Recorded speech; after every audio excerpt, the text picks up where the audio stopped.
પારડી તાલુકાના કોલક ગામમાં 98મી ભજન સપ્તાહની ભવ્ય ઉજવણી, પાલખી યાત્રા સાથે 55 મટકીઓ ફોડવામાં આવી।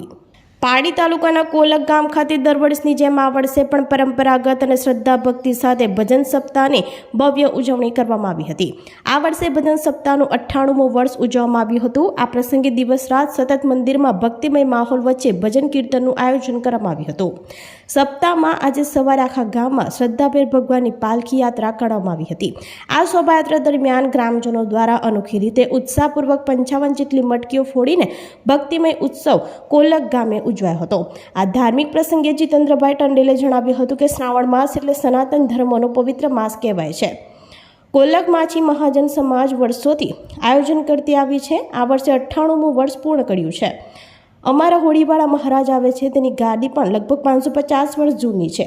એ પહેલેથી જ સપ્તાહ ચાલતી આવી છે। વહેલી સવારથી જ આખા ગામમાં પાલખી યાત્રા કાઢવામાં આવે છે, જેની દરેક લોકો પૂજા અર્ચના કરે છે અને આશીર્વાદ મેળવે છે। આ ધાર્મિક મહોત્સવમાં કોલક માછી મહાજન પ્રમુખ જીતેન્દ્રભાઈ ટંડેલ, ઉપપ્રમુખ અમરતભાઈ ટંડેલ તેમજ યજમાન ફળિયાના પ્રમુખો રમેશભાઈ ટંડેલ, બળવંતભાઈ ટંડેલ ખાસ ઉપસ્થિત રહ્યા હતા। આ ઉપરાંત ગામના સરપંચ ગ્રેવિન ટંડેલ, તાલુકા પંચાયત કારોબારી અધ્યક્ષ હેમલતાબેન ટંડેલ સહિત મોટી સંખ્યામાં ગ્રામજનો, યુવાનો, ભાઈ બહેનો અને વડીલો હાજર રહી દર્શનનો લાભ લીધો હતો।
શ્રાવણ માસ એટલે સનાતન ધર્મનો પવિત્ર માસ કહેવાય.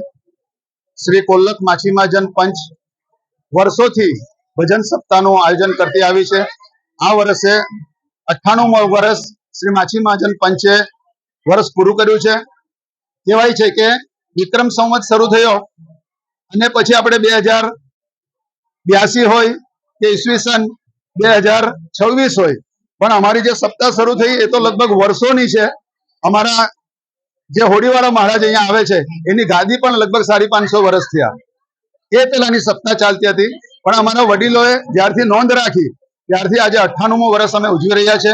અને યજમાન ફળિયું, જે સપ્તાહનું યજમાન ફળિયું કહેવાય, કે અમારા એવા 10 ફળિયા છે અને 8 મોરલી છે. તો રોજ અમારે 1.5 કલાક, 24 કલાકમાં 1.5 કલાક આવે એટલે 3 કલાક વગાડવાનું હોય. તો આજે અમે 7 દિવસની સપ્તાહ પૂરી કરી 8મા દિવસે ભગવાનને આખા ગામમાં અમે એમના ઘરે ઘર જઈને દર્શન કરાવીએ છીએ. લોકો દર્શન કરે છે અને ભગવાનના દર્શન કરી આખું ગામ આશીર્વાદ લે છે. તો આ પ્રસંગે હું ખાસ વિશેષ આભાર માછીમાજન પંચ વતી જે બાળિયાવાર અને પીર ફળિયાનો ખાસ હું આભાર વ્યક્ત કરું છું.